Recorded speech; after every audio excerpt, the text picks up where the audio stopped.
Peut-on rester plus de 6 mois aux États-Unis avec un visa tourisme? Combien de temps peut-on rester aux États-Unis sans visa? Que se passe-t-il si on reste sans visa? Comment effectuer des séjours plus longs aux États-Unis? Sont les principales questions que nous allons répondre pour vous. Voici une explication des possibilités pour effectuer des séjours touristiques longs aux États-Unis. Combien de temps peut-on rester aux USA sans visa? Les ressortissants de certains pays peuvent venir aux États-Unis sans visa. Pour cela, ils bénéficient d'un programme d'exemption de visa. La durée de ce séjour sans visa est variable en fonction des pays. Les Canadiens sont gratifiés par les Américains d'un séjour maximal de 6 mois avec le PVD. Les Européens France, Belgique, Suisse, Luxembourg, Monaco et Ceuta bénéficient de l'ESTA qui permet d'effectuer un nombre illimité de séjours de 3 mois. Néanmoins, il faut rentrer chez vous à chaque fois au bout de 3 mois, avant de revenir.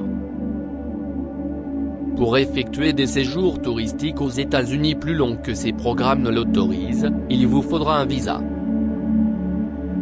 Que se passe-t-il si on reste sans visa? Attention, si on contrevient aux lois américaines sur l'immigration, la conséquence peut être de se faire expulser ou interdire de territoire.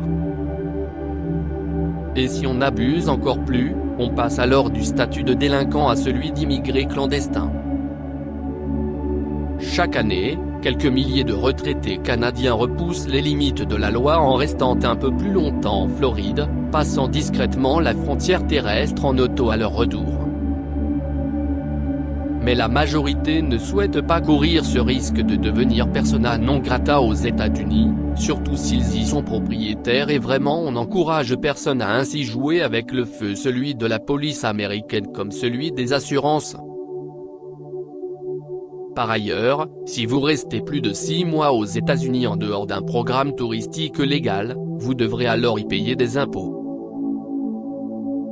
Comment effectuer des séjours plus longs aux États-Unis? Pour rester plus longtemps aux États-Unis, il faut un visa. Et il en existe des dizaines. Le visa tourisme s'appelle B2, et il permet de rester 6 mois, mais il est reconductible une fois, ce qui conduit donc à une durée totale d'1 an. Si vous êtes un pur touriste, c'est ce qu'il vous faut. Mais par exemple si vous voulez venir faire des affaires, c'est-à-dire rencontrer des partenaires potentiels sans gagner d'argent, alors il vous faudra un visa B1 qui est plus adapté, et également valable 2 fois 6 mois. La différence en pratique? Si vous avez 40 ans, et pas une tête de retraité, le douanier va se demander pourquoi vous allez faire du tourisme dans son pays durant 1 an. Les Européens et l'ESTA. Vous pouvez utiliser le même ESTA pendant 2 ans si les infos que vous avez fournies n'ont pas changé, numéro de passeport etc. Il est indéfiniment renouvelable. Comme précisé, votre durée de séjour ne peut excéder 3 mois. Mais, effectivement, vous pouvez sortir du territoire et revenir. Faire un court séjour dans un pays limitrophe Canada, Mexique, n'est pas du tout conseillé. Le département d'État américain précise que les séjours dans ces pays sont comptabilisés dans la durée des 90 jours. Par ailleurs, sortir 24 heures du territoire est considéré comme une pratique suspecte. Ça signifie que vous êtes moins dans un esprit de vacances et plutôt dans l'esprit de vous installer aux États-Unis. En théorie, le nombre d'utilisations de l'ESTA n'est pas limité. Après, ce sera à vous d'expliquer, si besoin, à la frontière américaine le bien fondé de votre nouveau voyage.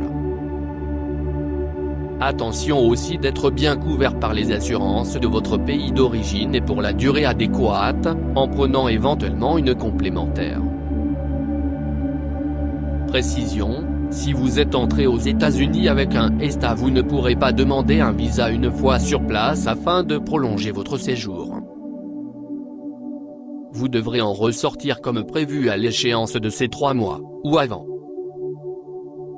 Le problème des assurances. Pour les Québécois et les autres. Pour le cas des Québécois, leur assurance maladie publique RAMQ les couvre pour une durée maximale de 182 jours par an à l'étranger durant une année calendaire entre le 1er janvier et le 31 décembre. Certains sont un peu perdus sur cette durée qui ne doivent pas être confondus avec les autres assurances, qui ne comptent pas pour leur part en année calendaire, mais juste le nombre de jours cumulés. À noter que la assurance maladie publique RAMQ comptabilise uniquement les périodes de plus 21 jours que vous avez passés à l'étranger pour compter vos 182 jours cumulés.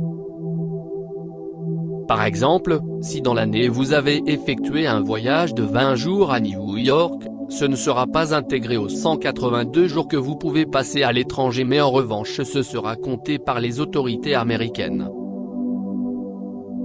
Témoignage de Micheline Amel Richard. Personnellement, lorsque je séjourne aux USA, je calcule un maximum de 178 jours consécutifs. Je préfère avoir en banque l'excédent en cas de problème mécanique de l'auto ou autre raison qui pourrait me retarder. Comme ça je suis certaine de ne pas dépasser le nombre de jours permis aux USA ni le nombre de jours couverts par mes assurances auto et voyage. Néanmoins, la RAMQ assurance maladie publique autorise une année septennale à l'étranger. Tous les 7 ans vous pouvez vous absenter du Québec durant un an. Pour cela vous devrez leur fournir les dates prévues dans votre départ et de votre retour, la raison et le lieu de votre voyage. Mais les raisons personnelles sont effectivement acceptées par la RAMQ pour s'absenter ainsi durant 12 mois.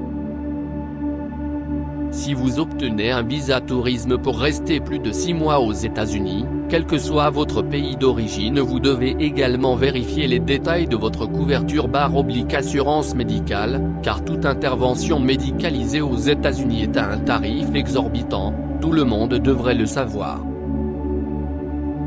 De même, si vous venez aux USA en voiture, c'est souvent le cas pour les Canadiens, il faut que votre auto soit assurée pour une durée équivalente. En synthèse, pour pouvoir passer plus de 6 mois aux États-Unis, il faut à la fois synchroniser l'autorisation américaine, et celle nécessaire dans votre pays d'origine. Crédit du texte, Le Courrier. Transformé en audio par Saint-Louis. Merci, au revoir.